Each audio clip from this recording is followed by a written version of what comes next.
Bonjour à toutes et à tous. Aujourd'hui, je vous propose de voir les différents types de calques qui existent dans Photoshop. Je vous ai préparé un petit photomontage. Ce petit photomontage est fait à base de calques et va nous permettre de voir un petit peu comment ça se passe. Chaque calque, bien sûr, si je les supprime par un, est différent.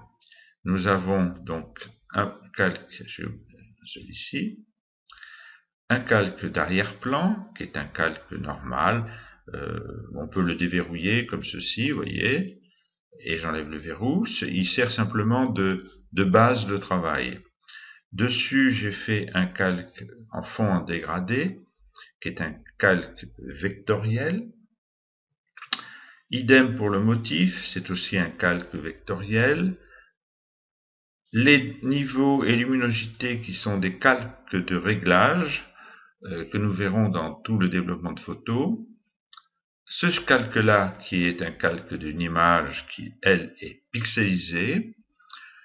Un calque de texte qui nous permet lui aussi d'être vectoriel.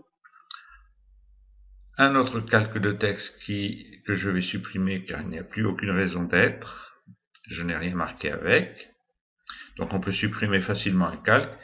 Et finalement un calque de forme qui permet de faire des formes vectorielles. On reconnaît les calques vectoriels au petit carré qui est devant, vous voyez, sauf pour le calque de texte qui effectivement, je vais supprimer celui-ci aussi,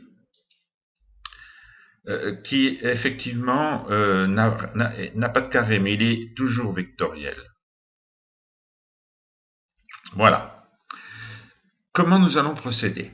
Eh bien, nous allons faire une autre image à partir de tous ces calques pour voir comment on les monte et comment on utilise. Pour cela, je vais aller dans Fichier, Nouveau. Nous allons créer un nouveau document qui est, le raccourci c'est CTRL-N. Donc, on crée ce document. Alors, on va le créer avec le calque PSD qui est ici le même. Pour gagner du temps, on ne va pas refaire tout, puisque quand vous avez ouvert des photos, le Photoshop vous donne, vous voyez, il y a deux photos d'ouvertes, il vous dit, s'il y en avait 5 ou 6, ça serait pareil. Donc on choisit la bonne, ça permet de gagner du temps, les dimensions, et voilà, il vous crée ce document. Nous allons donc utiliser la possibilité de présenter, donc cette photo-là ne m'intéresse pas, je vais la supprimer. Voilà. Et nous allons mettre les deux côte à côte. Je mets... Voilà. Nous avons donc deux images que je vais mettre à la même dimension. Donc celle-ci étant sélectionnée, je la diminue. Je reviens dans ce document et je fais correspondre.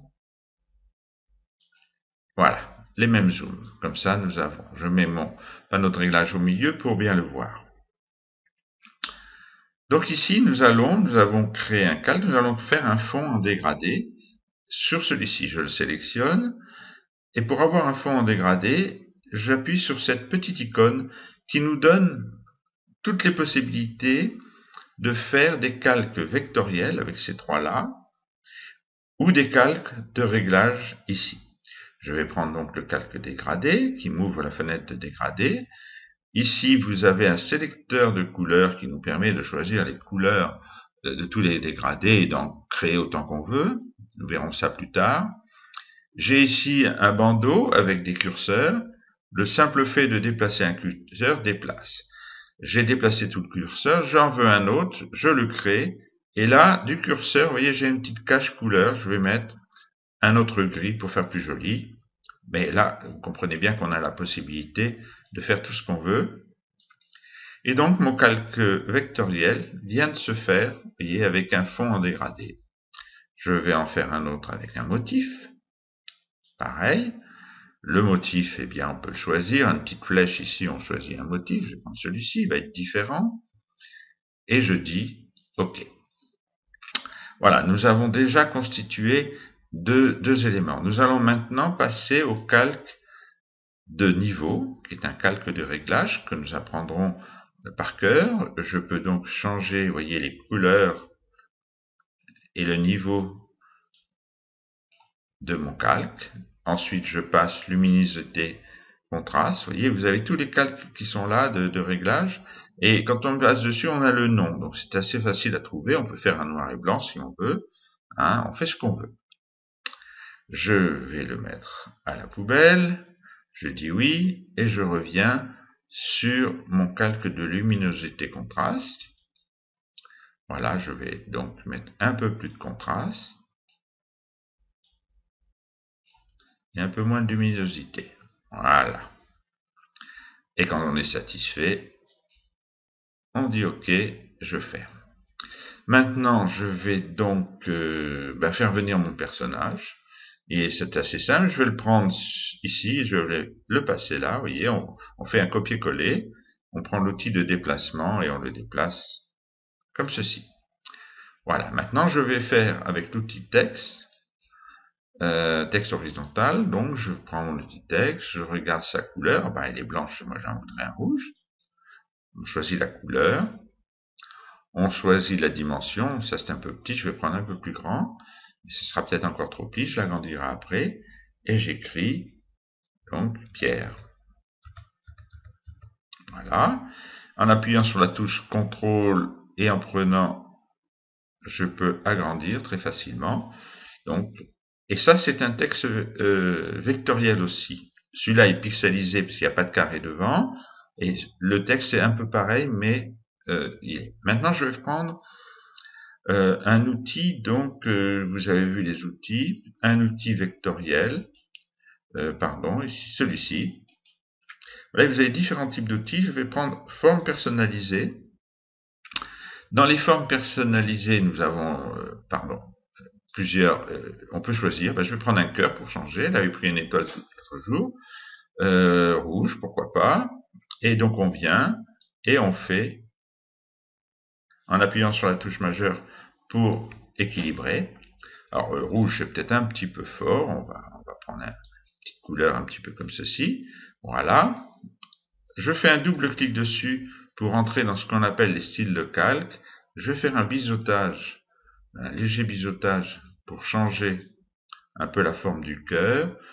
Vous voyez qu'on a plein de possibilités. Vous allez voir, ça fait de suite un peu plus joli. Je l'ai mis interne. Bon, je le laisse interne. Je vais faire une lueur externe. Voilà.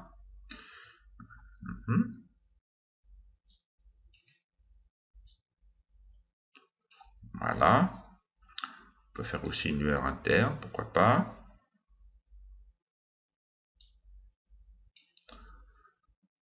Voilà, centré, comme ceci. Voilà. Et on dit OK. Bien entendu, avec l'outil de déplacement, on peut modifier l'emplacement. Alors l'avantage des calques vectoriels, c'est qu'on peut revenir à chaque fois sur des réglages. Vous voyez, je double-clique et je considère que mon réglage n'est pas bon, je le change. Ici, je change que ma couleur n'est pas bonne, je vais pouvoir la changer très facilement.